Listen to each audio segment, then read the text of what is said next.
Halo teman-teman semuanya, apa kabar?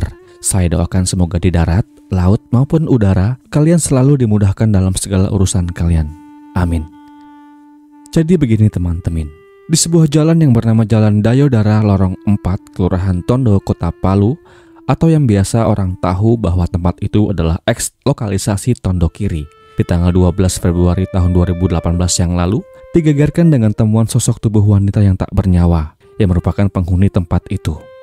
Seorang warga, sebut saja Tommy, yang juga merupakan pacar korban, adalah orang yang pertama kali menemukan sosok itu, terdiam dan kaku dalam kamarnya. Noda merah juga tercecer menghiasi lantai berwarna putih itu. Betapa di pagi itu perasaan Tommy hancur lebur ketika melihat kekasihnya yang bernama Nur Intan 45 tahun, terbujur kaku dengan luka menganga di bagian dada. Padahal baru semalam mereka saling bertemu dan bercengkerama seperti biasa. Juga padahal belum lama ini Tommy berniat serius ingin meminang Nur Intan si korban dan membawanya dari lembah hitam itu. Namun di pagi itu 12 Februari 2018, segala harapan dan asa yang Tommy miliki sekejap sirna. Seiring dengan suara raungan ambulans yang kemudian membawa korban ke Rumah Sakit Bayangkara, Kota Palu, untuk dilakukannya proses pemeriksaan atas dipanggilnya Nur Intan dengan tak wajar itu. Petugas polisi yang juga hadir pada saat itu tak luput dari tugas utamanya untuk memeriksa dan mengamankan TKP. Olah TKP yang kemudian dilakukan juga dilengkapi dengan diperiksanya 11 saksi terkait kejadian yang sempat membuat geger eks lokalisasi Tondo Kiri di pagi itu. Sejumlah saksi yang kemudian diperiksa mengatakan bahwa di malam itu, atau tepatnya di subuh, ia melihat ada dua orang pria misterius yang datang bertamu ke rumah yang ditinggali oleh Nur Intan. Satu orang masuk dan satu lainnya sempat menunggu di luar rumah. Si saksi yang mengetahui hal itu tak langsung menaruh curiga, sebab itu merupakan pemandangan yang biasa yang ia lihat sehari-hari, mengingat tempat itu adalah lokalisasi. Hingga sebelum matahari terbit, dua orang itu menghilang dan hanya meninggalkan tubuh Nur Intan terbujur kaku di dalam kamarnya. Pemeriksaan juga dilakukan polisi menyasar ke barang-barang milik korban yang diduga hilang atau dicuri oleh para pelaku. Dari keterangan saksi yang lain mengatakan bahwa beberapa nomor handphone milik korban pasca korban ditemukan tak bernyawa sama sekali tak aktif semuanya. Dan dari hal inilah yang kemudian menjadi energi baru bagi polisi untuk menemukan handphone milik korban yang diduga diambil oleh para pelaku.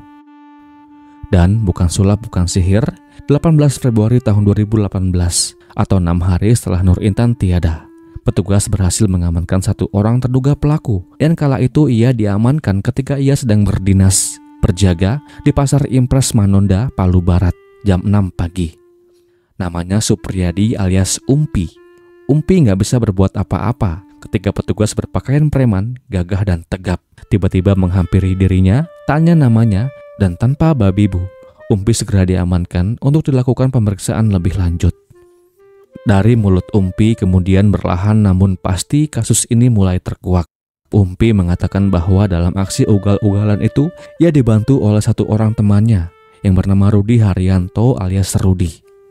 Tak lama kemudian Rudi pun segera diamankan 5 jam setelah Umpi diringkus.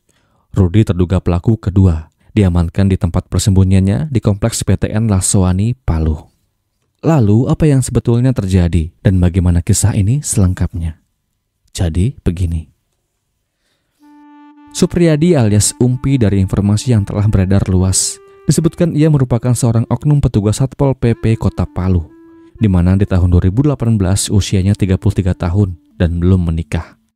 Terungkapnya Umpi sebagai tersangka kasus penghilangan nyawa Nur Intan, wanita malam di lokalisasi Tondo Kiri, tentu membuat sejumlah pihak menyayangkan. Sebab sebagai petugas satuan pengamanan, ia harusnya menjadi contoh yang baik bagi masyarakat. Saya sebagai rakyat jelata, warga sipil, tentu kecewa atas kepercayaan yang saya tanamkan kepada oknum seperti yang saya sebutkan barusan. Oknum. Semuanya bermula di malam itu tanggal 11 Februari tahun 2018. Malam itu adalah malam yang biasa bagi Umpi. Selepas seharian bekerja, Umpi kembali pulang ke rumahnya yang berlokasi di Jalan Yosudarso, Kecamatan Talise, Kota Palu. Tak sabarlah ia ingin sampai rumah, menyantap makan malamnya, merebahkan diri, dan larut dalam mimpi. Sebab itu cuma rencana Umpi yang sementara saja. Sebab tak lama setelah ia memiliki rencana itu, atau sesampainya Umpi di lampu merah persimpangan Basuki Rahmat Muhammad Yamin Kota Palu, Tiba-tiba, ia dikagetkan dengan sapaan dari seorang pria yang suaranya gak asing bagi Umpi. Umpi yang kala itu masih di atas sepeda motornya segera aja menoleh ke arah sumber suara yang menegurnya di malam itu. Ia buka kaca helmnya dan mulai menyadari siapa orang itu. Sedetik kemudian pecahlah kehangatan di malam itu ketika Umpi menyadari bahwa orang itu adalah Rudi Haryanto, sahabat lamanya. Kebetulan banget mereka bertemu di tempat itu. Padahal mungkin udah puluhan rencana mereka buat sebelumnya untuk reunian lah, bukber lah, sowan lah. Namun hasilnya selalu Wakanda Forever. Wacana Forever maksudnya. Rudi Haryanto adalah sahabat lama Umpi. Ia adalah seorang pegawai swasta yang bekerja di sebuah perusahaan penyiaran yang ada di kota Palu. Usianya 35 tahun dan lajang. Setelah lampu merah kini berubah menjadi hijau. Kemudian keduanya segera melewati persimpangan itu dan segera menepikan sepeda motornya tepat di depan kantor pekerjaan umum. Di malam itu tentu awalnya mereka saling bertanya kabar, sebuah template umum ketika dua teman saling bertemu setelah bertahun-tahun lamanya nggak bertemu. Percakapan kemudian mereka lanjutkan dengan juga bertanya kabar kawan-kawan mereka yang lain yang sebagian besar sudah pada menikah. Dan percakapan tanya-tanya kabar itu berubah ketika Rudi melanjutkan pertanyaan kepada Umpi dengan mengatakan, "Apa kamu masih suka main ke Tondokiri?" Sedikit tentang lokalisasi Tondokiri. Tempat itu merupakan tempat bagi pria-pria hidung belang menemukan kupu-kupu malam idaman mereka. Jauh sebelum tahun 2018, tempat ini telah kehilangan izin operasionalnya, sehingga hal itu memaksa penghuninya untuk menghentikan segala bentuk transaksi yang dilarang. Banyak elemen-elemen masyarakat yang memprotes keberadaan tempat itu, yang diduga menjadi salah satu penyebab tersebarnya penyakit-penyakit penular akibat aktivitas yang ada di tempat itu. Dinamakan Tondokiri sebab posisinya terletak di sebelah kiri Jalan Trans Sulawesi dari arah selatan ke utara kota Palu. Nah, di malam itu, Rudi mengajak Umpi untuk main ke Tondokiri. Dan sayangnya ajakan Rudi di malam itu dari informasinya tidak sama sekali mendapatkan penolakan dari Umpi. Setelah setuju akan hal itu, keduanya pun segera melajukan sepeda motor mereka masing-masing ke Jalan Sisingamangaraja sebelum akhirnya mereka kembali ke Laswani. Kala itu Rudi mengajak Umpi untuk mampir dulu ke rumahnya yang ada di komplek PTN Laswani. Di dalam rumahnya Rudi bersih-bersih diri, mengganti semua pakaiannya, dan tak lama perjalanan kemudian mereka lanjutkan. Sepeda motor milik Rudi ia tinggal di rumahnya. Mereka kemudian melanjutkan petualangan mereka menggunakan satu sepeda motor milik Umpi. Perjalanan di malam itu mereka lanjutkan menuju kamar kos Umpi di kota Palu untuk Umpi pula berganti pakaian dinasnya. Setelah Umpi selesai mengganti semua pakaian dan bersiap untuk berangkat, Rudi kemudian mengambil seutas tali kabel dari kantong celananya dan minta kepada Umpi untuk mengambilkan sebuah pisau dapur. Dikarenakan katanya Rudi butuh untuk memotong kabel yang ia bawa agar lebih pendek dan ringkas. Setelah berhasil memotong kabelnya, Rudi kemudian memerintahkan Umpi untuk pula membawa sangkur yang ia miliki, yang kemudian singkatnya alat itu dimasukkan ke dalam bagasi sepeda motor milik Umpi. Entah siapa yang pertama kali mencetuskan rencana mereka dengan membawa seutas kabel dan sebilah sajam yang akan mereka bawa ke eks-lokalisasi Tondokiri saat itu.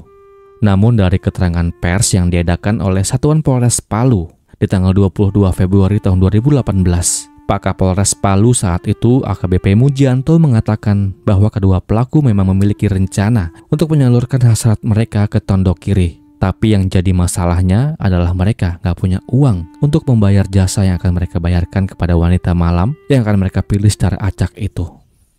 Itulah mengapa mereka menyimpan seutas kabel dan sebuah sajam dalam saku mereka masing-masing. Setelah yakin akan aksi yang akan mereka lakukan, berangkatlah mereka ke eks-lokalisasi Tondokiri. Kala itu keduanya pergi menggunakan sepeda motor milik Umpi. Umpi yang membawa, Rudi membonceng. Setiba mereka di gerbang Tondokiri, mereka lalu masuk melalui pintu palang 2. Umpi yang membawa sepeda motor melintasi lorong hingga sampailah mereka di lorong 4 atau lokasi dekat tempat tinggal korban Nur Intan. Setiba mereka di tempat itu, Rudi kemudian menyuruh Umpi untuk memeriksa situasi lingkungan sekitar, sembari mencari calon target mereka. Tak lupa sebelum Umpi menuruti permintaan Rudi, ia sempat mengambil sebilah sajam dari dalam bagasi sepeda motornya. Sementara Rudi menunggu, Umpi kemudian berkeliling melihat suasana malam, sembari mencari calon target mereka. Tak lama setelah Umpi melajukan sepeda motornya, ia bertemu dengan Pak Adi yang adalah penghuni atau warga yang tinggal di sekitaran Tondokiri. Pak Adi yang curiga sempat menghentikan laju sepeda motor yang dibawa oleh Umpi dengan ia mengatakan dari mana, mau kemana, dan cari apa. Dengan tenang Umpi menjawab semua pertanyaan yang dilontarkan oleh Pak Adi saat itu. Selain itu, Umpi juga mengaku bahwa ia adalah anggota Satpol PP Kota Palu. Setelah berbincang dengan Pak Adi, Umpi kemudian kembali ke tempat di mana Rudi menunggu. Setelah berhasil memetakan lingkungan, keduanya pun segera berangkat menuju tempat tujuan mereka lebih dalam lagi. Di tengah perjalanan mereka di lorong 4, tanpa disengaja, mereka berdua melihat seorang wanita yang di malam itu masih terduduk di teras rumahnya. Merasa yakin itu adalah target mereka, Umpi kemudian mendekati wanita itu. Wanita itu adalah Nur Intan yang tadi saya sebutkan di awal video. Setelah singkatnya berbincang, Rudi yang kemudian sepakat dengan besaran harga yang ia harus bayar kepada Nur Intan. Rudi kemudian masuk ke dalam, sementara Umpi menunggu Rudi berkegiatan di dalam kamar. Tak lama setelah habis satu batang rokok, Umpi kemudian masuk ke dalam rumah dan memeriksa Rudi yang kala itu dikatakan Rudi masih bermesraan dengan Nur Intan. Dan setelah selesai, tibalah giliran Umpi untuk masuk ke dalam kamar.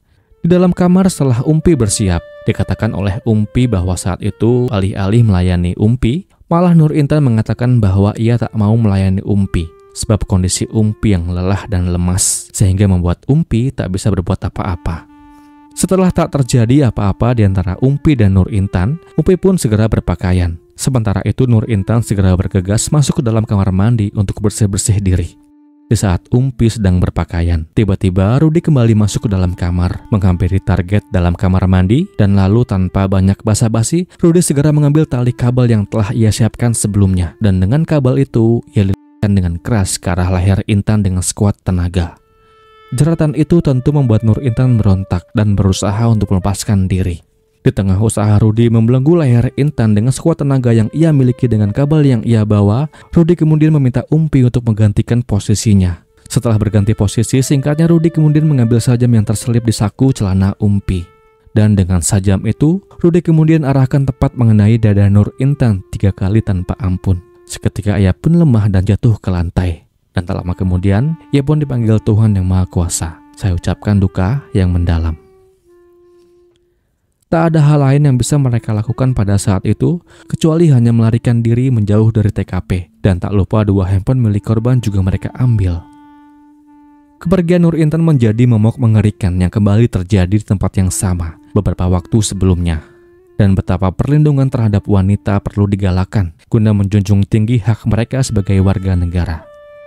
Kasus ini bisa terungkap seperti yang saya sebutkan di awal video. Mas Tommy lah yang pertama kali menemukan korban, yang kemudian berlanjut hingga 6 hari kemudian kedua pelaku berhasil diamankan di tempat mereka masing-masing. Keduanya dijerat dengan pasal penghilangan nyawa 340 dengan ancaman hukuman maksimal hukuman. Dalam persidangan yang kemudian digelar di Pengadilan Negeri Palu, dalam nota pembelaannya Rudi mohon kepada majelis hakim untuk membebaskan dirinya dari jeratan hukum yang menderanya, sebab ia katakan bahwa ia sama sekali nggak terlibat dalam aksi itu. Ia tak tahu apa-apa. Yang ia tahu, ia ditangkap, dipaksa mengaku oleh tim penyidik, hingga ia berdiri di depan para hakim membaca nota pembelaannya. Sementara Supriyadi alias Umpi, di dalam pembelaannya, ia mohon agar hukumannya bisa diperingan, sebab ia adalah tulang punggung keluarga, tak pernah berbuat kriminal, dan berkelakuan baik selama persidangan. Namun majelis hakim tentu mempunyai penilaian sendiri atas fakta, bukti, dan saksi yang dihadirkan di persidangan. Dan sampailah majelis hakim Pengadilan Negeri Palu menjatuhkan hukuman penjara selama